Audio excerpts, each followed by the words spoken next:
We're going to behave. See what happens here. All right. What are we talking about today? Nothing. Okay. You from Vegas? I am. Born and raised. Cool. Well, high school. Faith Lutheran. West Side. Somebody. You know Brennan Rudak? Rudak. Is related to a Jordan Rudak? Steve Rudak was his dad. Dr. Steven Rudak. Yep, I would believe that I went to school with. The changing landscape of the housing market in Las Vegas requires a real estate professional that understands how to get your offer accepted, willing to go above and beyond for service and accountability. Hi, my name is Dan French, and I'm a California native that transitioned to Las Vegas 19 years ago. I've been in the real estate and financing industry for over 13 years. Most real estate agents struggle with answering their phone, returning phone calls, and overall structure running a solid real estate business. Many of my competitors do not have the knowledge of how to write solid offers to legitimately have your offer looked at, and they work with a commission-first mentality. I will roll up my sleeves and work hard to find the right home for you regardless of the time it takes. Please call me directly 702-557-6176 to start the process of finding the right home for you. I'm available 7 days a week for all your real estate needs.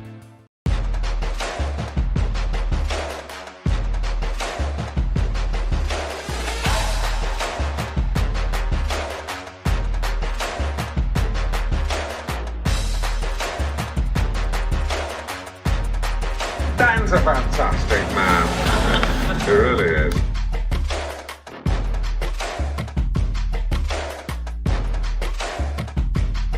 Ladies and gentlemen, please welcome. What's going on, everybody? This is Dan French. I want to give you guys a quick shout out. This is the French Workbench podcast here on a Saturday. I have a full studio here today. A lot of good people here that I really enjoy their company. And I'm going to go across the room and introduce everybody. This is the most real behind-the-scenes information regarding financing, real estate, money talk, entrepreneurs here in Las Vegas. I'm your host, Dan French. And today we're going to talk about what's happening in the Las Vegas housing market with Bret. I'm going to talk with over here with Shannon. She's going to talk about what's happening in the social media world and how it's important to business. And we're also going to talk to Don Pearson. He's a wealth management person here. He's a guy that's going to talk about what's happening with the war here going on in Ukraine, right, and Russia, and how that's impacting the U.S. markets here in Las Vegas. So first, let's go ahead and introduce Mr. Bret Jenny. What's up, buddy? How are you? What's happening in Las Vegas? You like my outfit today, Dan? Oh man, you look stunning. So if you dress up, you too can become a real taste agent. A what? A real taser agent? Taser A agent? real estate agent. Dude, you're a taser agent. Taser you're a agent. crypto agent. If you don't buy, I tase you. So that's my new policy with buyers. No, just busy, man. Trying to crazy weekend. So good times though, man. Anything new happening with your world? No. Oh yeah, actually. So I've made some progress with progress. I'm just going to be quiet right now. Dude, just get another hit of the red line and then you'll start saying things. Yeah, no, lots of good things, man. Lots of good things to kind of talk about. But you've been out and about. You were out showing properties. Yep. You were out, dude, 4 o'clock in the morning and you hit the pavement. God, right? I mean, you just hit it. You're running. I was knocking at doors at 4 a.m. Hey, mind if I show your house? I wasn't getting shot or anything. No, got up at 4, started doing work for the day. Already showed a few homes. Came here and off to show a few more as soon as I'm done. Dude, Same thing with tomorrow. If you knocked on my door and said, "Can I be your realtor at 4 in the morning?" I would just shut the door right in your face. It's just not gonna. Hi. Who answers their door anyways? Don't they have rings? Hi. Come on. Can I show your house? All right, let's go over to Shannon. What's going on, Shannon? What's up? Happy Saturday. Dude, how's life with you? Oh, gosh. Getting much better. Things are calming down. Finally moved in, settled, cool. Which is, everybody. Listen, a realtor, one of the most stressful things you can do is move. Mm-hmm. And anyways, but finally settled. And this morning, listen, I'm a little pissed off at Vegas right now.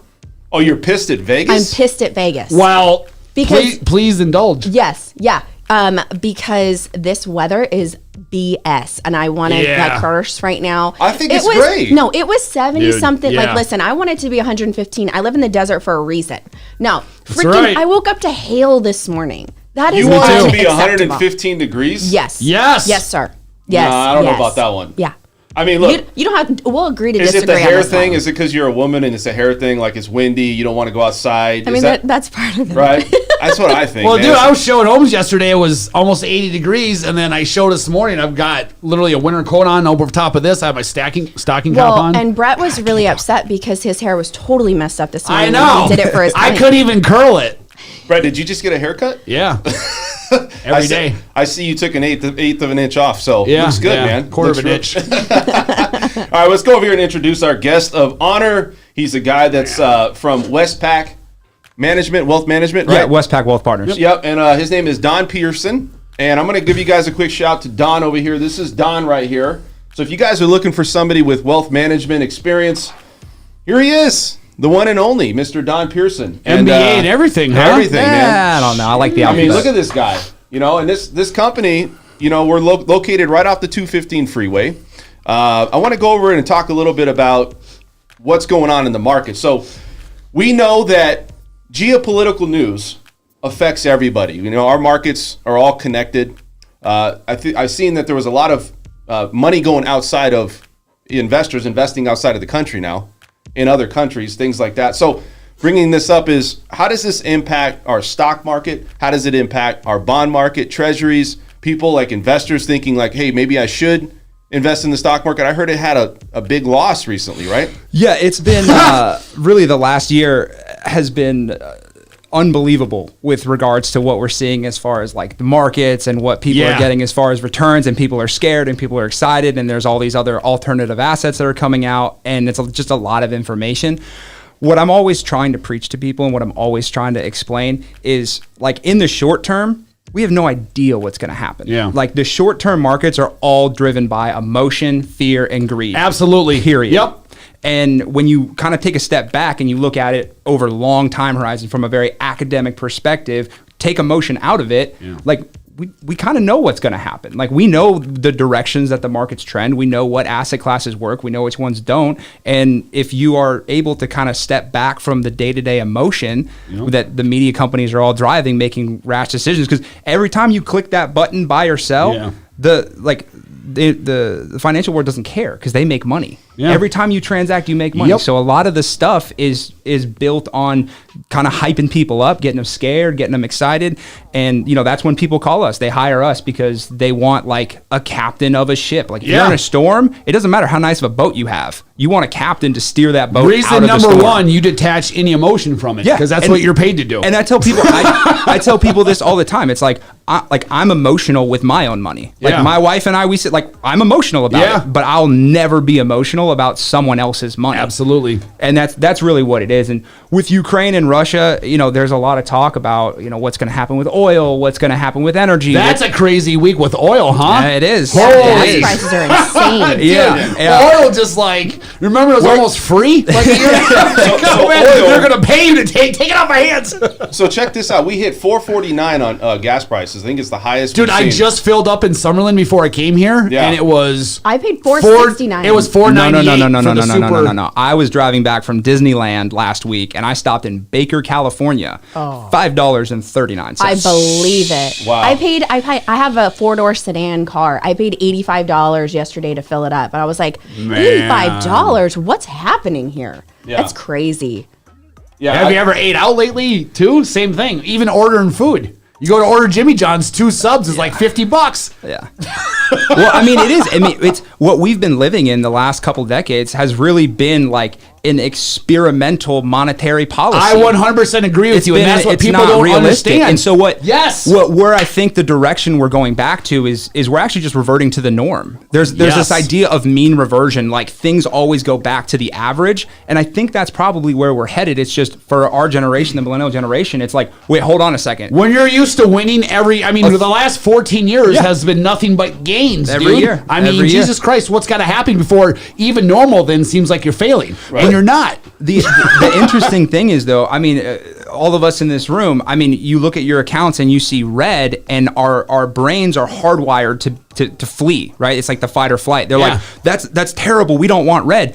no, that's a good thing. You want red. You want as much red as you can get when you're going up the mountain. When you're accumulating money, you want all the red you can get. So let's talk a little bit. Okay, so I want to bring this up. First off, let's introduce who you are. Like as far as are you from Las Vegas? Yeah. Born and raised in Las Vegas. I married my high school sweetheart. Well, 6th grade sweetheart, really. Wow, 6th grade. Really? 6th grade. Shout out Faith. You guys I'll just give like a plug. freaked I'll give a plug. out. Oh Faith. my God. What are you freaked out? What is the statistics They're on both that? like, oh my God.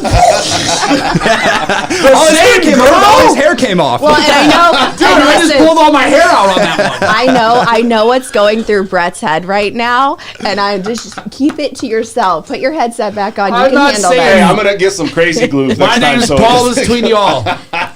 So, anyways, you met your 6th grade sweetheart, right? Yeah, shout out to Faith Lutheran, little love factory they've got going on there. So we actually just realized Good for you, man. We've been together in life longer than we haven't, which kind of was like, that was my Wow. big moment. Same with my wife and I too. Yeah, so Yeah, it's been really together cool. longer than without. Yeah, It's really, crazy, really cool. dude. So I mean, she's my other half. She's my everything. Yeah. She's the reason I do what I do. The reason why I'm so passionate about teaching people about making good financial decisions, because I want to take care of my family, and I know that's a big part of it. Having financial peace at home is just as important as any other facet of your relationship. Financial, that's the number one reason people get divorced. So finances. you grew up in Las Vegas. Yeah, then? grew up in Las Vegas. Okay. My father-in-law runs the Omelet House. Shout out to the Omelet House. No kidding? 43 years in Oh business. man. Where's that omelet My house compliments to him, dude. Charleston and Rancho, right by the UMC district. Yep. That's like a staple. Dude. That's a staple. Unbelievable. So that's actually that's my metric of like how local are you? You've been to the Omelet House. Yeah. So that's the OG spot, and so that's a family restaurant. So super proud to be part of that family and have a long tenured time in Vegas. Was it your parents that moved here? Yeah. Okay. Yep. What year was that? That would have been in 2001. Oh, okay. So it 2001, was. I think. It was Yeah. within the last couple decades. Yeah. But okay. we just realized that my daughter is actually 4th generation Las Vegan. So on her parents' side, both her parents were like the first class of Bishop Gorman ever. Like on your wife's side. On my wife's side, yeah. So her family's been here been here forever. since the dawn of time. Dude, that's so crazy. Yeah, It's like I love asking people who grew up here. Saying, well, how long has your family been here? 92. We got here in 92. So So I say- was 5. yeah. I was 5 when we moved here. Man, it's like such a Yeah. small, different town. Then it's just it's unbelievable. You And can't Completely explain different. to people who don't live here who have. I mean, I've only been here 14 years, and even then, I've seen it. Well, grow, my and I can't even criteria has imagine. changed. If you didn't come over in the last Californian exodus Yeah. into Vegas, like you're a local. In Yeah. my opinion, like if you've 14 been here longer years than on 2 years, borderline. yeah, you're there. I agree. You're with there. I that. definitely paid my dues in this town, dude. So let me say this. I mean, there's a lot of people that want to come to Las Vegas. We can't say don't come, obviously, but have you seen the growth in Las Vegas where it's starting to become like a big city like or big state like California? Oh, absolutely. It's so. I just see traffic. I see congestion. Right. You talk about this every I single see a lot time. of little There is, differences. because there never used to be any. Besides just- Well, there but- never used to be any. Well, yeah, and it's still not that bad. Like, go to the thing. California, Yeah. go to New York, go to those places. Now that's a Believe big me, city. but it's if different. traffic here got as bad as it was in Cali, I wouldn't be here anymore. I would leave too. I'm a farm boy. I can't deal with that shit, man. Yeah, but you know what? If you go from knowing what I did know to what it is now, That's true. That's a good point. Would you? Oh, 100%. Yeah, I mean, you get on the 215, if you saw 2 cars, Yeah. you were like, what are they doing? What And are they now, doing here? Now it's literally almost bumper to bumper all, every day. all the way up to Summerlin, basically, Every day. man, Oh, on yeah. the 215 at night. Yep. It's And crazy. you know our state flag is the construction cone, right? 'Cause Yeah. I mean, no. Isn't that our state or the bird? traffic lights. Isn't that our state bird? I think it's our You know what I state want to bird. do for a YouTube video? I wanted to time myself going from one side of town to the other on an appointment with the traffic lights. How long it takes for the traffic lights and just time it. Dude, Dude, that would everywhere, right? I mean, I always say welcome to Las construction- Vegas, the world's longest stoplights, Las Vegas. It's Hands they're down. trying to compete or keep up with the demand of people. Yeah, I think that's they the said thing. like there's like 100. I don't know. There's like 5 or 6 people a day that come here to reside in Las Vegas every single day. Where are they There's supposed to be living? what 50,000 people a year on average. Yeah. is what is But what's where predicted are they for the next- living? There's no houses on the market. Well, that's why you see prices doing what they're doing. Yeah. Because it's the same. Because if they don't crazy. buy, then they got to rent. So it's Crazy. one of the So two. let's go back here. So Josh. Let's go back here. Don. I was Dan, looking at what kind of Dan, respect is Don, that? Dan, Don. Don't Don. mind him. He doesn't even know what he's doing. I was saying what's up to Josh here, Carpenter. He's on the show. He was on What's the up, show. Josh? Oh, Josh, Josh what's is on. up, man? Bobby. saying what's up. He's awesome. Josh joined this, and I didn't know he was joining on this Monday or the Saturday. So good for him. Yeah. So check this out. So let's talk a little bit about consumer confidence. Also, what's happening in the market. So explain to us what's going on with this whole war thing right now. You know, what's happening with how it's affecting us with the stock market, because we lost a lot of, you know. Yeah, we had a lot of momentum. Crash, you know, right? and I got to take a step back and to answer that question. So in February of 2020, right, with the beginning of COVID and everything like that, we were at record highs in the market all across all indices. It was booming, and everyone was like, "Well, this is the greatest market we've ever seen." Blah blah blah blah blah blah blah blah. And then you had COVID, worldwide shutdown, millions of businesses closed, people without jobs. You had civil unrest. You had people taken to the streets. You had people burning down police stations. You had the most polarizing election in recent, in memorable history between Trump and Biden. Regardless of who you liked, it was polarizing. And the stock market went up in 2020. So like I always say that, I know, because if I managed your money, it doesn't make sense. And I told you, I said February, I said all this stuff's going to happen, and the market's going to go up. Dude, I want to go all in right now. You would have said, kick rocks, get out of here. It was the same thing with homes. In the spring of 2020, when COVID first started hitting, dude, I told my sellers, I said, listen, between you and me, I don't know what's going to happen, but putting 1 + 1 = 2 of what happens, and then it's not looking 18%, good. right? And then the homes go up 23%. Yeah. Oh, is it 23? I thought it was 18. 23, even better. Well, in the next year and a half, 23%. It's like so when we go and we look, we take that into consideration and we look at what's happening in Russia and Ukraine. I mean, does it ultimately really impact? I mean, Russia makes up a third of the GDP economically around the world as California. Like California has a much larger economic output than Russia does. So do you think that because we've become a much more globalized world and a lot more people can partake in markets and a lot more people can partake in things like that, do you think that has a huge impact of why things, because you're right, because if you look at it statistically, it didn't make sense for things to do what they've done. Right. Now, I understand that when there's something huge like that affects the world, it can sporadic in a million different parts. Yeah, and it's just like I said, it's just you know what I mean. Like what contributed? It's the unknown. The unknown is what scares people. Like human beings are. If I go on off a tangent with like behavioral finance, that's fine. Fascinated by it. Go ahead. But we're genetically predispositioned to despise the unknown. Like us as human beings, we want comfort, we want safety, we want the knowns.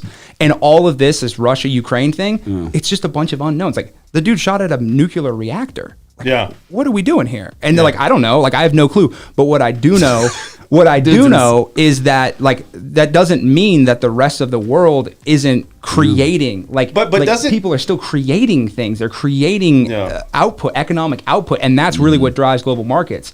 And so I think, kind of looking at it, you got to zoom out a little bit, because Ukraine and Russia make up such a small piece of this overall global economic position. That is exactly my argument with Bitcoin.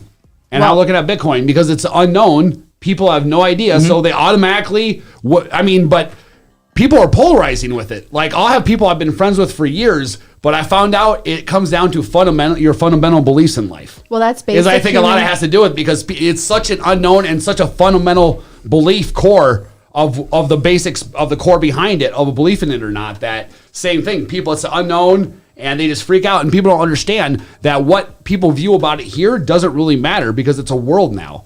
And 2/3 of the world lives in poverty, and 2/3 of the world is probably affected by it more. So it's kind of the same thing. Like people don't understand that it's a globalized world. So with Russia and Ukraine. Bret. So basic human psychology is when we don't have an answer, we will create one. Whether or not it's factual, it's logical, whatever, it doesn't matter. We will fill the gap. And so, but I also like speaking into this war and that small percentage of the globe. I think also too, like our society is kind of, we're what's going to happen, but we're also I kind of pulled back from it and living in our own little worlds, and we are still moving. Like we watch it, we see what's happening, but we're not emotionally attached to it. Yeah, I'm going to say this though. I think what I'm implying to him is that when you have markets that are all connected, regardless of the market share that they have, right, percentage, doesn't it affect the psychology of people to invest in just consumer confidence? That's 1,000,000%. Right. And that's why we've seen there's been a correction. There's been a dip. The last month was extremely volatile. The markets are down considerably to where they started this year. And I think you're exactly right. That's exactly what it is. It's the confidence thing. It's the same thing with houses, right? Like when things are booming, people are like, oh, let's go buy a house. Like, okay, cool. Let's do it. So why you look at COVID and you look at the housing market, right? And you look at all these things that everybody's saying, these are challenges. I mean, we had a recession. We shut down here in Las Vegas, across the country when COVID happened. And yet you still had people buying homes. And yet when we come out of this thing, the economy just starts off right where it was, and it's 0 to 100, right? I mean, everything's just thriving. So when you talk about consumer confidence, I feel that it's never faded going through all of these challenges. And I almost feel that investors are numb to the overall markets in general. I mean, do you feel that way? I mean, because I know there's some sensitivity, but look, we just had the Ukraine thing, right? Most of the time, investors pull their money back. All different investors put it into safe havens, right? Why would they? Maybe it's a pause, but I feel like they're just going to go right back to doing what they do, which is invest, because it's a hiccup, but it's not a complete stop. It's interesting that you say that, because we were actually just kind of looking at this week. There's been some economic market forecasts done by some of the larger, Goldman Sachs types institutions. And when you look at it, you break down the last kind of 10 to 15 geopolitical events that were of this magnitude.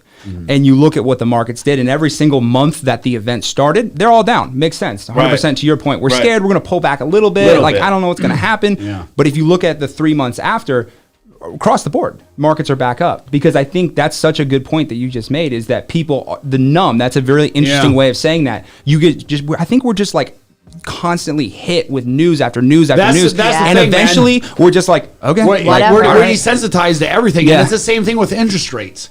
They raise an interest rate by 0.25% for the first month. Everyone freaks out, says, oh, blah, blah. And then all of a sudden everyone realizes that their mortgage payment doesn't really change all that much. And then they buy back homes. I do think it will come to a point, though, where they raise the prices of homes, or if they keep going up. Well, of course. There's going to be a point where, and I agree with what you're saying, but they're going to retract and people are going to stop. But as long as you have cheap money, and as long as the scarcity is there, you're going to have people keep buying. So now a deeper question, though, not to kind of sidetrack this, is that so you have all this money that's out there, it's being printed.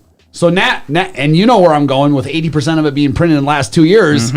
So being economics 101 and not even really going to school for it, what would come about with a situation like that? There's got to be push comes to shove. Yeah, inflation, right? It's the silent killer. It's like, the reason no shit this is going to happen. There's a reason we don't put all of our money under our mattress. Like it's inflation. It's a silent killer, and it's a very real thing. But it's not necessarily a bad thing, right? It just is what it is. And when there is such cheap money, and when I talk about reverting to the mean, the way to combat inflation is to raise interest rates. Those two move hand in hand. It's the Fed's way of slowing things down. Do you think, though, that inflation's a good thing or a bad thing? Because obviously it's a bad thing. You said it could be somewhat of a good thing. I'm going to use the word healthy.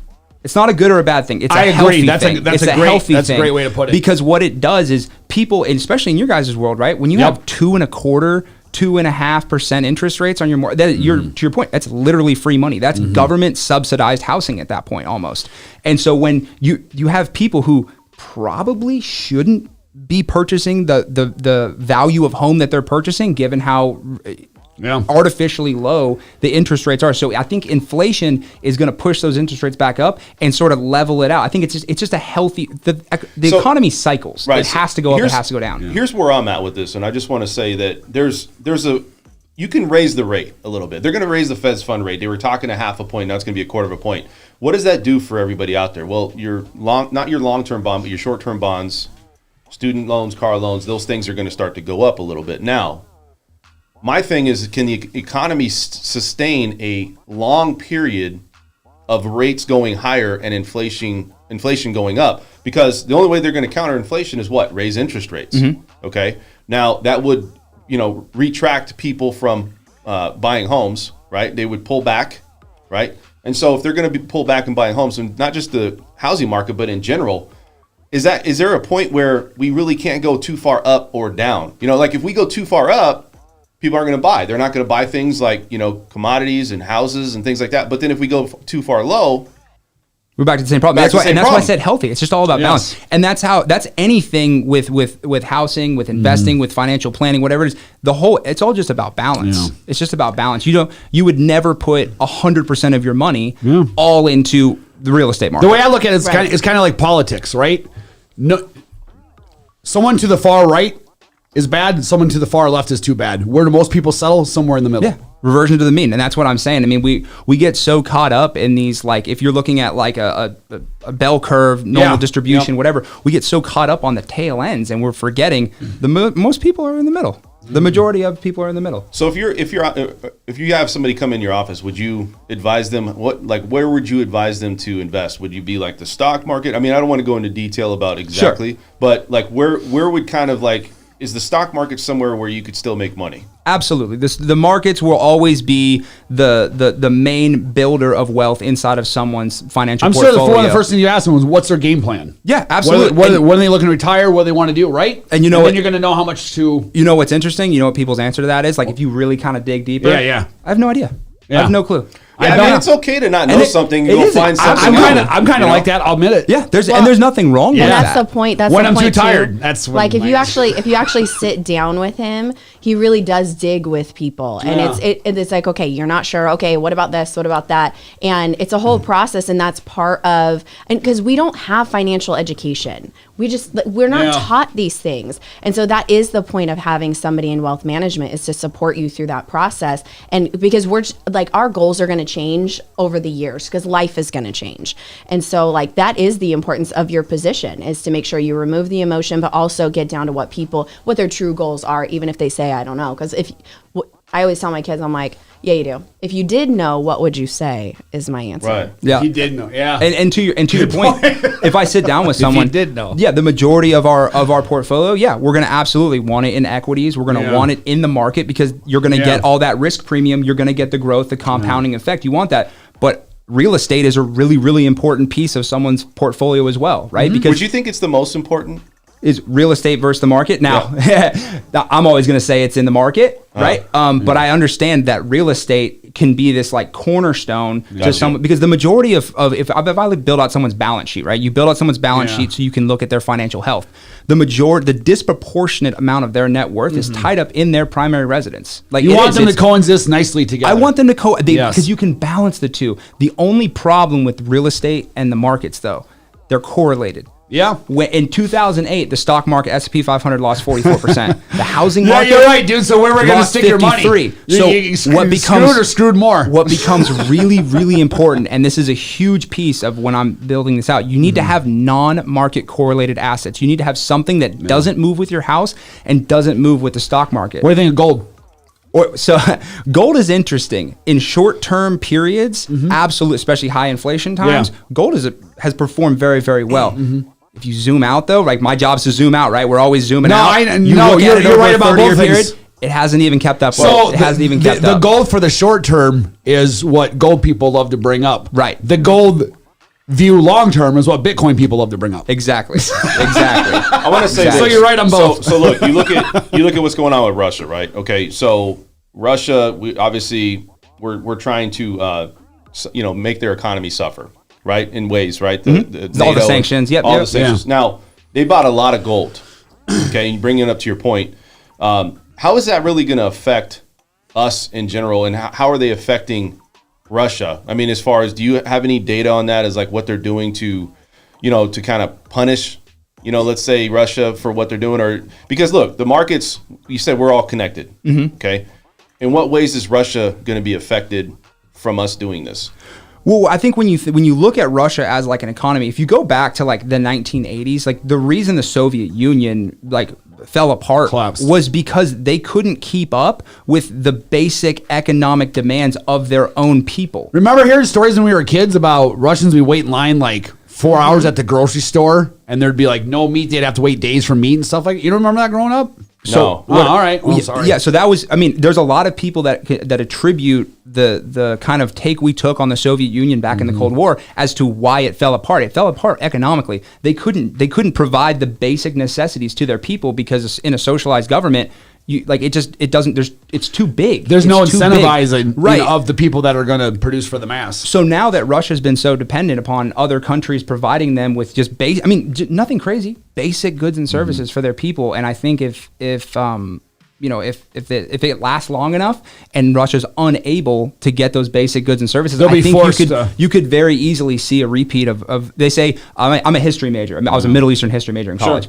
So this is how I look, but they say, history doesn't repeat itself, but it does rhyme. Yeah. Right. And so we kind of see these patterns. We kind of see these patterns. Yeah. It does rhyme. And so that's kind of how I look at it is if the world's not going to provide Russia with, think about it. Yeah. If you're just an everyday household and you don't have access to running water, if you don't have access to soap, I guess I didn't realize that Russia the last couple of decades have basically dependent on the rest of the world with just what like they're every giving other to them. interconnected company. Yeah, I guess I didn't really realize that. That's what you saw with COVID. With Yeah. think about like the automobile industry. Yeah. We couldn't make like Ford, GM, all those companies. They couldn't make cars because they depended on these little parts coming from China, coming from Korea. Yeah, like semiconductors, and they're all sitting off the coast of Long Beach. Right. And we couldn't get to them. So That's another thing too, is that we saw all these ships. They got all these cargoes that are just sitting there.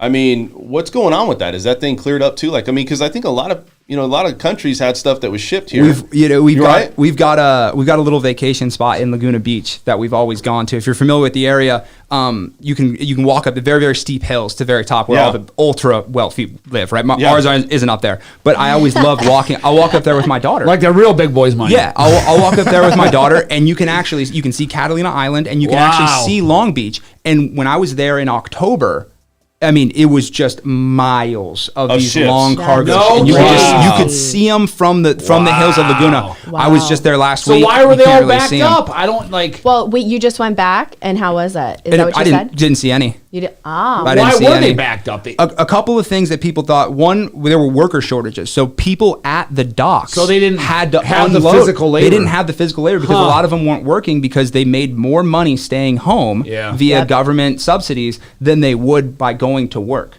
So they just weren't working. Is that what people do? Yeah. Yeah, I Imagine know, that. right? Yeah, you get on that program, right? That's a different conversation we can have on a different day, dude. So you're looking at this whole thing. So my thing is, what impact will it have on the U.S. though here? Meaning, is it going to have any impact on investors for a long period of time, or do you think that investors are going to get right back into the investing their money? This is, like I said, a small hiccup because Russia's, look, we've sustained a lot in the last few years. I think if you're a disciplined, fundamental based investor, absolutely. I think it's going to be a little hiccup. If you've got some liquidity on the sideline and you can take advantage of the dip, absolutely, that's going to work out great. But if you're someone who is trying to time the markets, you're trying to get out before it dips, then get back in. What's the fundamental principle of the markets, right? You want to buy low, you want to sell high. What does the statistics show us? The actual data, most people buy it high and they sell it low. You're right. And that's how you end up with, I want to buy the dip, but there's no dip left to buy because I bought the dip and then it dipped even more. Yeah, I have people call me all the time and they say, hey, I think I want to get out right now. And I said, okay, what's your criteria for getting back in? And they say, I don't know. Yeah. What's the criteria? And there is no answer. Yeah. But I know, what I do know is that if you missed out on just if you missed out on the 10 best trading days over the last 20 years, it cuts your overall return. Dude, I can tell you that missing out on not being in something hurts me almost as much as losing something on it. Oh, it does. Absolutely. Like all day long, I son of a bitch, I shouldn't. But you don't know. That's the thing. We don't know until it happens, and then you're always backward looking.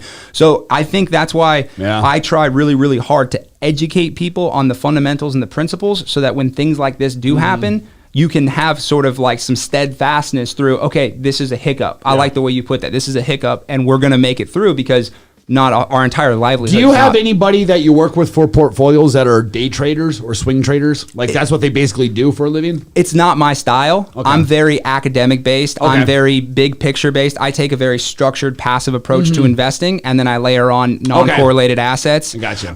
There are people that do it. It's not my cup of tea. I tell people I'll never call you and be like, hey, I got a hot stock tip. Yeah. Like, hey, we're going all in on this Aerotine technology. Those are safe for me to call edge. you. Yeah. Hey guys, I got So this coin. Wolf of Wall Street thing. 15,000%. That's not my cup of tea. No, I get you. Because, and I'll tell you why. One, you can't time the market, but two, taxes. People don't think about investing in the and the ramifications that taxes Talk have. about that a little bit, especially like to do with cryptocurrency too, because this is a specific question I have, which is if you have crypto and you've had it in a coin for 2 years, you've never traded it, you never sold it, and you're 3 years into it, 2 years into it, you're past that 2-year mark. Are you still doing that capital gains tax? So there's 2 ways that the IRS taxes your gains. Okay. Short-term capital gains, which is at ordinary income rates. Right now, the top marginal tax bracket is 37%. Okay. History major once again, Yeah. right? People don't realize this. Back as early as the 80s, like we were looking at the top marginal tax brackets, you were 60+%. Post World War II, Wow. 1945, the highest Oh marginal my tax God, bracket. dude. How You know do what we it even was? stay together? What is it? It's like 93%. How do we even stay together as a Yeah. country? If Because- I had money, no, I would so be let me long ask you gone, this. bro. Let me ask you this. So in like 1929, the big world event was the stock market crash, Yeah. which led to the Great Depression. Yeah. Yeah. What was the government's response to that? How did the government try to stimulate the economy? What Print they do? money. They printed money. This was the predecessor to Medicare, Yep. Medicaid, social Dude, I welfare, know. food This stamps. is my whole- How do you pay for that? How do you pay for it? Taxes. Taxes. The government doesn't have a product. They can't raise capital. I know. The only way they can do it is via taxes. Dude, these are all the arguments I use for Bitcoin. Then I in know. 1944, what happened? What's like the we went big off the war- gold standard. No, I'm sorry. In the 40s, early no, 40s. I'm sorry. They took away our gold. World War III. No, World War II. World War II. But do you- then they also came. Roosevelt said that I'm taking all your. You can't own So gold funny. anymore. And they took all their gold. So what happened though? How do you pay for a war? Taxes. Taxes. So let's use that as a proxy. Yeah, I right? know. Where are we at now? 2020. Yes. COVID. Government's response. Dude, printing I know. trillions of dollars. That's my whole point. I know. Operation Iraqi Freedom, Operation Enduring Freedom, 2001. 20 years later, the tax rates have actually dropped since then. So So we haven't paid for those wars yet. I want to Yes, bring that's- bring something up. I know, okay? man. Let's bring something up here, okay? So They're look, getting heated. this is all very, He's right. in my opinion, technical jargon for people that are doing financing or understanding financing. But the average person out there, they probably don't even understand how to start to get to invest. Mm-hmm. What do you think the population of people actually invest their money? Like in Like America. As a whole in Ooh, America. that I actually don't have data points on that. With the revolution of kind of like the Robin Hoods of the world, the E-Trades, the Fidelities, you can open a brokerage account for free with nothing. Whereas our parents' generation, you had to have a stockbroker that worked Yeah. at Merrill Lynch Yep. that was in New York City. If you wanted to be in the markets, that's what you had to do. You had Yep. to have $100,000 or $1 million, whatever it was. Yep. The access to the markets right now. There's no barrier. You can open an account for free. I think Robinhood actually pays you to open. They give you like free shares of stock or something. Not a plug. I'm not plugging Robinhood, by the way. Yeah, I know what you mean. bro. But like I'm just saying the access to the market. So I would be interested. I might actually go look that up because I'm not sure what the growth has been in actual number of investors. But I imagine it's much higher now because you can get Anybody in. It's a can do lower it. barrier to entry. You got to look at okay, you got the average person out there has money. Let's say they got a little bit, couple hundred thousand to invest. They're gonna hey, I want to put my. What if there's somebody out there though that wants to? They don't have like that type of money, right? And you got to always kind of level off or kind of understand the mass population, The of average people, Joe. the average people out there that really don't have a lot of money to. They're Right. basically living paycheck to paycheck or Yep. pretty damn close to Yep. it. So correct? let me take That's it most back people. and I'll answer your question here about getting untechnical. You want the answer, like the key to financial success? Yes. Save money. Agreed. It does not matter where you save it. Yep. If I take a 30-year-old who makes $70,000 a year, nothing crazy, Yeah. and they save 20% of their income and they shove it under their mattress, by the time they're retired, they're multimillionaires. It's not about how much you make; it's how much you save. much Yeah, you but say- let me say this: with the amount of inflation at 7.5%, if they keep printing the money, it devalues the dollar. Absolutely, which Right. is why you hire a professional to Which is why you actually buy invest Bitcoin. it, right? But the point is, the average household in America saves less than 5% of their income. Yeah. Right. And so what do? They only save 5%. So they put a lot of it at risk in the market and in highly speculative investments because they have to. Yeah. Because they're only saving 5%. If you save 20% of your money, you can be a lot more conservative with your investments because you're saving a lot more, Yeah. which is going to build that compounding. So the key to financial planning, the first thing I tell anyone, I show them, give me your annual income. How long are you going to work for? Saving 20%. That's how much money you need to save.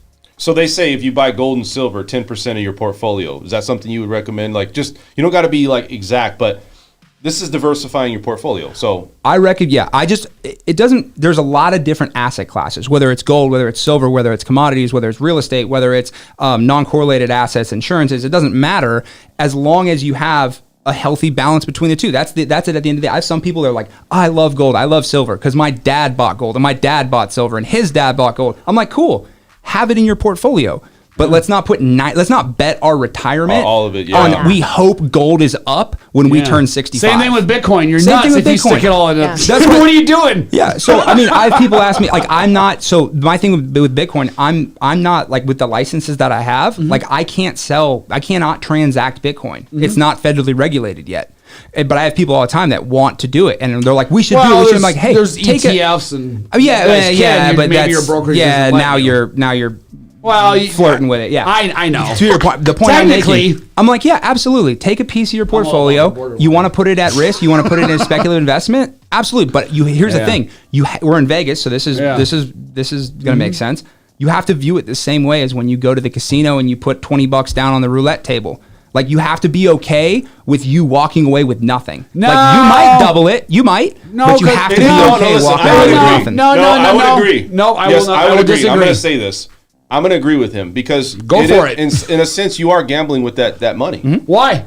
because it's money that you got to go into it. So and say, let me explain. let's stop. So is there anything guaranteed? Why is answering the question, Bret? Is there anything guaranteed, Bret? There's nothing guaranteed in anything, and that's my point. Why is it with Bitcoin that you would say, "Oh, it's like gambling," but you wouldn't say that with anything else? It is gambling. It is gambling. But in one of so let me ask you this. So to say that there's even any risk of Bitcoin it would say that Bitcoin's going to go to zero. That's never ever going to happen. There's a and risk so you that- got to look at the risk reward. If you've owned it for 3 years, your reward is tenfold. People said that over your Bear risk. Stearns would never go to zero either. Does Bear Stearns still exist? Okay, So let me ask you this question. So you're taking one example. No, How no, about no. all the other ones that have? No, I mean, no, you can't be selective with things. Hear me out. Okay. The year 2000, right? The dot-com boom. Yep. What were the biggest companies in the tech space? Who were the biggest players in the World Wide Web? I don't know. AOL, Yahoo, Yes. Earthlink. How are they doing today? So our internet company, he asked you a You question. got mail. they're not. Do you want to own AOL stock right now? Hold on. See, this is the problem when I try to talk about this is everybody wants to gang up and don't even let me explain or You just finish. didn't answer his question. That's all. I'm going to answer it, but then people keep on interjecting, so I can't. And then ahead. I lose my train of thought. So then that's not a very fair argument towards me, is it? Go ahead. You sure? Okay. Sorry. You son of a bitches, man. This is so good. So my response to that is this: they're all bankrupt. Okay, great. How many of them, like Google and stuff and Twitter, came out of that and flourish? What- So no, hear me out. So, You're- so to say that, to use that as But that would be a gamble. Again, I want. Okay. Listen, you're beating No, me to it's- my it's- point. it's good. My point is this: Facebook didn't exist. Google barely existed. Netflix didn't exist. Amazon was still selling books out of a garage in 2000, right? Those 5 companies disproportionately represent a majority of the value of the US stock market. So my point is this with Bitcoin. Are there going to be Bitcoin companies that are going to turn into those? Probably, 100%. I'm not talking But- about Bitcoin companies. I'm talking about Bitcoin. Cool. In general, cryptocurrency in general. That's what I'm saying. You can't look at Bitcoin as a company. So your counter to me is that look at this company, that company. I'm not comparing it to companies. That's like saying comparing it to the internet is no longer around. I am no, comparing it it to is the around internet. and it's tenfold what it ever was. Wait, hold The on. internet hold was on. not the same in 2000 as it is today. That's my But point. the internet is still around and Wait. it's 10 times better than Brett. it was then, correct? Brett, done. Right. That's So you're to say validating my to- point to- for me. No, I'm not, because to sit there and say that to cite 2 companies, that's right, Red Bull, to cite 2 companies that are out of business is not even close to a direct comparison to what Bitcoin is. I'm just saying I would rather own Netflix stock than own AOL stock. That's all I'm saying. Bitcoin is a technology, Right, just like like the the internet. internet was a technology. So why are you comparing a company in that technology to a technology? That's what you were doing. As I far would as your rather have the example internet why- of 2020 than the internet of Let's 20. go back. Exactly. Let's go back. but We're getting off you don't topic here. understand So what I'm look, saying. This is really fun, actually. It is I mean, actually come on, fun. let's And be if you real. want to look I at can sit here all statistically, day. if you want to look at statistically any coin from 3 years ago to right now, you'd be up probably 1,000 to 1,500%. I'm not So disagreeing you take with you. $1,000. What's your risk reward on that, man? It's not going to zero. Let's go back and talk about this. So let's talk about the housing market, okay? All right, real quick. So what do you think about Las Vegas? You grew up in Las Vegas. You saw all the things and changes that went on in Las Vegas. This is the city, man. It doesn't Would get any better. Do you think it's overinflated? A lot of these markets, the housing market, the commodities, all these things that all these asset classes, they're all overinflated. What do you think? Yeah, I think Vegas is a very interesting spot right now because you've got all these people moving here, a lot of them from California. If you're a business owner in California and you're in the top marginal tax bracket there, you're paying 37% federally, you're paying 13% state. You move, you make $1 million a year, right? You move from California to Vegas, that's $130,000 in your pocket that you have, that real money you can spend, you can put it into houses, you can put it into investments, you can start a business. Yep. You can do that. And so I think that's what we're seeing. That's my belief. I believe we have a lot of companies, entrepreneurs, and business owners realizing that Vegas is a very, very making that great friendly, switch. very friendly place from business formation laws, estate planning, estate tax, like the estate rules that we have in the state, very, very friendly. There's no state income tax, right? There's a lot of incentives for businesses to live, to work here, move here, and live here, buy houses here. And I think that's what we're seeing. That's how I see it. I love it because I'm mixed because I could see it both ways. If I need to buy a house, I'm buying a house, right? I would rather do that than rent. But I also see it on the other side. It's like, well, why would I buy in this market? And it's just hard because you got pluses and minuses on both sides. It really comes down to what's your situation. You know? And everyone's is completely different. And I think it goes back to the timing the market thing. Like if you're I'm not going to buy a house right now. I think prices are overinflated. Okay. What's your like your threshold to buy a house? What does it have to be at? Yeah. Right. Like if you have that number, you're saying I need home prices to drop 12.73% and then I'll buy a house. Cool. But if you don't have that, like we're not going to time it. And so you wait for that to happen, but now interest rates are up 2% higher. Exactly. So now your mortgage payment's higher. And you lost purchasing power. So how's your numbers on that one? 100%. I mean, let me say this though. Mindset though, and people being ready to do this sometimes isn't there. You gotta. It's like everybody wants to time it. That's a good point. Scarcity, right? Fear of buying or missing out. Right, of not being able to get, but look, do I really want that commitment? I think it's just mindset. I've seen people that said, you know what, Dan, I should have bought 2 years ago, but honestly, I wasn't ready. Mentally, I wasn't ready to take on a mortgage and be set there, and I wasn't financially stable. That makes sense. Yeah. I mean, it's got to be the right situation in your life. So let's talk a little bit. So we got to keep moving. Don, we're going to have all your information in the comment section. I got to keep moving. Great information. All this stuff, we'll have you back on for sure. We're going to talk with Bret here about what's going on. I want to bring up one thing about the housing market. Okay, so we all know scarcity homes. We'll talk about that. New homes, contractors, right? They've seen an increase in contractors recently, which is going to help the new home sector, right? We've had up and down on the markets report for jobs. We've actually had some losses. I think it was like 5,000 in January. But 20,000 jobs for non-residential contract workers, specialty workers, 24,000 jobs. This is a big deal. Now, is this going to open up Las Vegas a little bit? What do you guys think?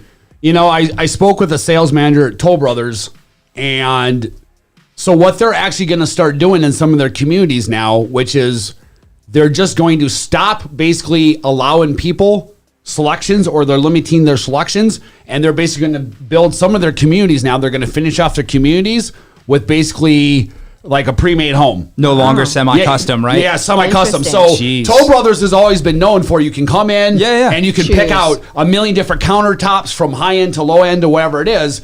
But a lot of their communities are now taking a year and a half, almost 2 years to complete. And the headache that they're dealing with, and plus people are trying to move here, they got to wait 2 years for their house to be built. Then they got to sell their house in between. It might not be the same market. And then they got to rent or buy here while they're waiting for their house. It's just all these things come into play. And first they're supposed to be a year to be made. Then they're in a year and a half. Now they're 2 years. So they just said, we're just going to scratch that on some communities right now for a while. And we're just going to basically pre-select everything and pre-select what we're going to put in it and say these are going to complete in 6 months, and you don't really have a choice. So if you're buying a home, right? Toll Bros has never done that. You're buying a brand new home. You got investment money that you can look at where, what I mean by that is you can build equity. A lot of people are buying these new homes to plant their money, like you said, and build the equity. So while the house is being made or created, a year and a half later, they could have upwards of $50,000 to $100,000 of equity. I have a client who's got a contract on a new house here. It's going to take a little over a year and a half for them to complete it. So instead of renting, it's more it makes more sense for them to just buy. So they're going to buy a house from me right now. And then a year and a half when their house is ready to be built, going to be completed, then they'll sell their house. And they'll end up making money for holding on to it for a year and a half instead of renting it for a year and a half. So let me say this. Going back to the question about these contractors and coming into the market, this is across the country. This isn't just in Las Vegas. Yes. But you can see the activity level coming up for home contractors, specialty contractors. Is that going to have an impact on getting that year and a half? It's now going to come down to, say, 6 or 8 months consistently. I think it will. That's the thing is there were so many compounding factors. It wasn't just supply chain issues. It was labor. It was a whole bunch of things. And now, supply chains are starting to be freed up more. Labor's starting to come back. And so, I mean, that's what it took is you had so much demand and no supply, and the supply was common sense about why there wasn't a supply.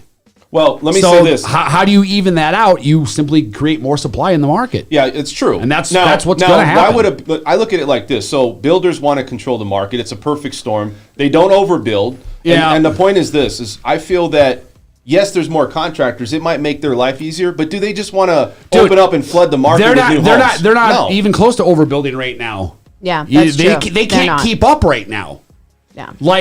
But if it's going to take them a ways to catch up. Once we catch up, go ahead. I'm sorry. Prior to all of this, prior to COVID and all of that, we had plenty of homes on the market, and we had these new home builders that there wasn't supply issues, there wasn't labor issues, but they would hold on to them and make sure that they had little bidding wars on the lot, and so the lot premiums would go up. And so I don't think that they're going to come in and go as fast as they possibly can. I think they'll probably crank them out a little bit quicker, but I think they also like to put people in the position to have to wait for it. That way they get that 100%. list. You know what I mean? Like they're still going to play that game. Great point.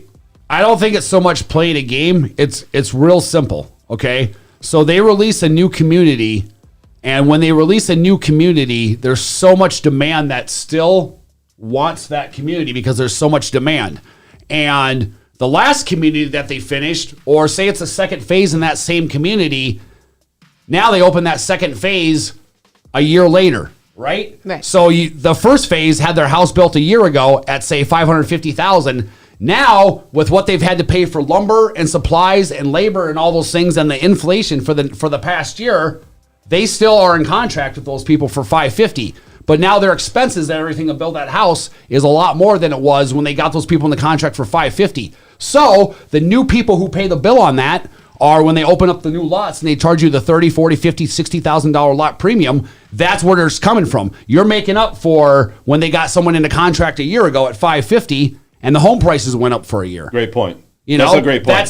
So it's washing itself out. They're not doing it to take advantage. They're not doing it to try to win one over on someone. Right. They're doing it to make up for their bottom line for the loss they incurred for the past year on those other ones. So let's say this. What do you got as far as numbers? Do you have anything as far as numbers for the housing market? I mean, what we just ran before we came in here for single-family homes, not condos and townhouses, there were like 2,012. Like 2019 homes on the market. And I was crying foul when we were at 2,800. That's crazy. So, I mean, that's insane. There should be 15 or 16,000 homes on the market. And there's 2,000. So are you seeing more of a bidding war still? Is that going to help with bidding wars? Depending, like after I leave here, I'm going to go show one off of Hollywood Boulevard on the far east side, up on the hill, $900,000, and it's only like 3,000 square feet, single story, but it's got a view over the whole city. It's been on the market 2 days. We're going to go look at it. And $900,000, there's already 5 offers on it. Wow. And they're all over list. It's crazy. So, it's a crazy if it's the right house and it looks good and it's right, then yes, it'll still have multiple offers all day long. All the way, even homes that are $3-4 million, if it's the right home in the right neighborhood and nothing like that comes on the market that much, it'll get multiple offers, even the million. What do you got to say about crypto? Anything new about cryptocurrency? Talk about it. No, man. No, I told you that I'm going to be meeting later this month with the Realtors Association to go about creating a blockchain/crypto department. And nice. then I spoke to my broker, John, yesterday on the phone, and I'm meeting with him this week about kind of go ahead on that. A lot of these people, I kind of need to take a step back because I talk about a lot of it, and a lot of people don't even know the basics, and I can't expect somebody to be on board with something that I know in my head unless they kind of even know the basics and can understand where I'm coming from. Well, you're passionate about it too. Yeah, and I mean, that's where I need to retract everything. You know, I need to kind of go back and kind of understand my frame of mind when I first started learning about it and things like that. I love your self-evaluation, Brett. I have to, man. I mean, it. You know, it is what it is. So you got nothing else? You just, anything else that's going on? Is crypto, no, I mean, is crypto going up? No, it's down. You know, I mean, we're in a bouncing period right now, man. And crypto does what it does. I mean, I've seen it drop 10 grand in 5 minutes. I've seen it go up 10 grand in 5 minutes. Yeah, and I think I want to go back to the conversation we had about crypto. Yeah. It's not, once again, nothing's bad or good. Yeah. It's just how are you using it within your overall investment strategy? Yeah, so we do agree with the same. Yeah, so same policy because, as far as, because I've had some people yes. that are like crypto 100%. That's Yeah. it. And I said, okay, do you own a house? They say, yeah. I said, do you have a mortgage on it? They say, yeah. I said, okay, take out a second mortgage, put it on crypto. Like, what are you talking about? I was like, do you have a 529 for your kids? They're like, yeah. I'm like, cash it out. Put it on crypto. Put it on crypto. Why? If you were so sure, why not put everything on it? And so I think, yes, I agree. I believe in a world where they can both coexist. Yeah, they have to. And they have to, and I think it's for the better. I mean, it has balanced. its useful case. It has its things about it, no doubt, man, but it's early on. Yep. It's got its use case, you know? We got to keep moving. So Shannon, we're going to talk with Shannon here about business and social media, and she's very passionate about what she does, and she's a business consultant. And she has a lot of information. She wants to talk about what's made her successful. I think there's little tips and tricks that people go through and want to know, and maybe you can provide some information on that. So go ahead. Yeah. And I don't know about the viewers, but I'm actually tired right now after all of this. Hey, but you know, I got my popcorn ready for a second. I've heard that my whole life. I'm like over here, my palms are sweating. I'm like, oh my God, these two. This is You should try being married to me. No, sir. Oh, wow. I choose the single life. I'm good. She's got to drink red line too. I'm exhausted. So go ahead. I'm already over here, like my adrenaline's going. They're going to jump get over out of the here. table. 3 more minutes. My God. So, and I'll make it quick, obviously, because we don't have much time. But I do want to talk about social media. And a lot of the people that listen into this are independent, right? So even if like a realtor, you still are running your own, you are your own business. You are your own person. And there's a lot of business owners, and I run into a lot of them that go, I don't like social media and I don't like to put myself out there. And I'm like, go ahead, Don. Was that the quote that I made? Because I think that's what I told. I think that's what I told her. Let me ask you a question. Really? Yeah. So Don, let me ask you, why do you not use social media? I don't know. Maybe it's if you did know, what would you say? Maybe I'm a bit of a Ooh, Look at her, dude. That one. You know what it is? I think that it's something that's new and it's a little scary for me. And I think a lot of it, and Shannon, you're really good at this. You're putting yourself out there, yes, right? Sir. You are putting yourself out to the world, and you're saying, "This is me. This is who I am. This is what I do." And you're better at that than anybody. But dude, I'm telling you, people love that. Yeah. Well, Like, and that's right. the She's right point. about that, Yep. man. That's the point. And I think that there's so many, and I'll give you a story. I met this woman. I had gone to a little women's, like, ladies' night, you know, and we were having dinner together. And I sat next to this woman, and we started talking, and naturally I'm like, ooh, who are you? What do you do? You know? And she's got a law degree. She's a realtor, and she's running for public office. And I go, what? Wow. I go, oh, and she's beautiful, great personality, really passionate about what she's doing, single mom, the whole thing. And I go, well, what are you doing for your marketing? And she's like, nothing. I'm like, what? I'm like, you're running for public office and you don't have a place where people can connect with you and figure out who you are? Because the point of social media, like, I'm not like bringing in business consistently through social media. What it does is it connects people into me. And exactly what you said, they get to know me. They get to know my life. They get to know my passions. They also get to know my flaws, because all of you know, like, I'm pretty unfiltered. There's certain parts of my life that I don't give, but then also talk about business. So it's a mix of all of it. People want to know, like, and trust you. And so social media isn't necessarily a place to, like, actually bring in business. It's to build the relationship, and then you do the back end work. Right. And so I find that most business owners or entrepreneurs, when they say they don't do it, it's because they say they're afraid. I'm afraid. Well, were you afraid when you first went out on your own in business?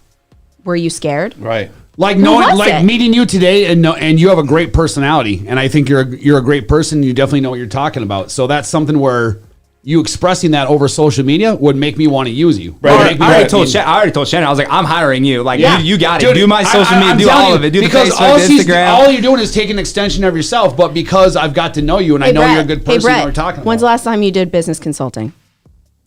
Okay, every shush day. your mouth, sir. Ooh. Wow. I love you so I'm a realtor. Honestly? I teach. Honestly, me and Brett, like we have a love affair on this show. You do. You hurt my really feelings. do. If I had feelings, I would have hurt. Only gingers love him. That's what he says. But it's true And hurt though. me. And it's somebody, and that's the thing that people don't understand. Like you're building this business. Also build a platform where people, more and more people can get to know you. You're also getting the word out there, and you're giving little tidbits. You're giving people value. Imagine if you went on and just once in a while put out some information that could help the younger generation. Right. And really, those are the things that are important. Yeah, it's good points. It really is. This right here, this is social media. Yeah. Right. Yeah. So I know we ran out of time. No, keep going. What were you going? I have a passion for it because it hasn't only helped build my business and and solidify relationships and keep me connected with people. Right. But it also helped me stretch myself. And that was one of the things. Like you guys, if you saw when I first started, I was a flaming hot mess. I was the girl that you should have seen my first. We didn't have stories back then, but Facebook Live, it was atrocious. I thought I had it saved and I can't find it because I would let you play it. It was terrible. So people think I get on camera today or I go in front of a group and I talk and then it's just easy. No, that was a built skill, but social media actually helped me build that. So it is a tool. Right? Is it confidence over time? Like Yeah. you're finding ways to be different or challenge yourself and present yourself in different lights. Right. Because in order for you to build your business, you're going to have to get out there and network and meet people and go into meetings and make the ask with new clients, right? Like you have to make the ask. And so it just opens up a different side of you. They want to know who you're working with. Yeah. And that shows who you're working there's with. so many different facets to it. It's not just about I'm getting on the gram and making a funny reel. That's not the point. There's so many different positive things that come out of utilizing social media, and it's freaking free marketing. Why wouldn't you use a free platform? It blows my mind, especially for people that are independent. Yeah, It but is you know what? free. But you know what? When you do it and you have to do it the way that things need to be done, you have to do it consistently. Yeah, And yes. look, so here's my Absolutely. thing is that I think where people, it's not about just jumping out and saying, hey, I'm going to try it.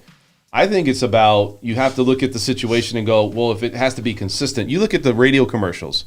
You hear somebody say the same name 3 or 4 times. They're trying to get that in your head. Glenn your Lerner's head. the way to go, 877-1500. Right. I knew that when I was in 7th grade. Right. Yep. And he says it over and over. And the thing with social is you got to do the same thing. Yeah. You got to If keep you're- saying the same message. Well, and on top of it, and here's the thing that I teach people is consistency is key because you want to stay in front of people's faces, right? But also you want to keep that, when you think about it, when you scroll down in somebody's feed, you can see their growth. You can see their changes. You can see what they're about. Oh gosh, Shannon went from doing this and look, this is how she built herself. This is why she does business consulting. And this is why she's good at social media and training in that. This is why she's good at mindset. This is why she's good at strategizing, is because if you scroll way down there, you're going to see where I started. And that's part of it, is also showing people your journey and how you've grown into the person you are today and where you're going. That's really important. You're telling a So story. is this what you tell to people that work with you? This is kind of what you're implying. It's part of it. Yeah, you're implying. I don't imply look, it. I'm freaking straight about you're it. in and on it though. But I'm on it. Yeah, you have people okay, look, this is what I've learned. This is what I can teach, and this is how I can help. Yeah. And this is our game plan. I'm going to put it down on paper or however you want, and we're going to have a structured position of what we're going to do. Yep. And also it's for each person, it's a little bit different because it depends on their business and it depends on their comfortability level. If Don comes in and says, I'm really, really nervous, I'm scared to get on video, I'm like, okay, well, how about we start here? Let's start here. And then we're going to build our way up. And some businesses, you don't want to get too personal. Mine, I get to get personal. People get to understand who I am in order to want to work with me. There are certain businesses that you like Status is a perfect one, right? Status was on with us, the sparkling wine. And for them, they don't want to get too personal. Right? They want to have a little bit, get to know them as owners, but ultimately you want it to be more branded around the Status brand. But like a Don, we would want more Don in there, and family and life, and then giving value and hobbies. Those things. Oh, and my wife and daughter are way better looking than me. They're so beautiful. I'll just make it all about them. That's fine. They're beautiful. There you So that's my piece, so any entrepreneurs out there, if you want help, reach out to me, because yes, it can be scary and it can feel daunting, but once you get good at it, it's quick. Like people say, you spend so much time. I'm like, what are you talking You're about? in good hands with Shannon. She'll take care of you. Yeah, I'll take care of you. We got to end the show here, guys. We're running over a little bit. I want to say something real quickly.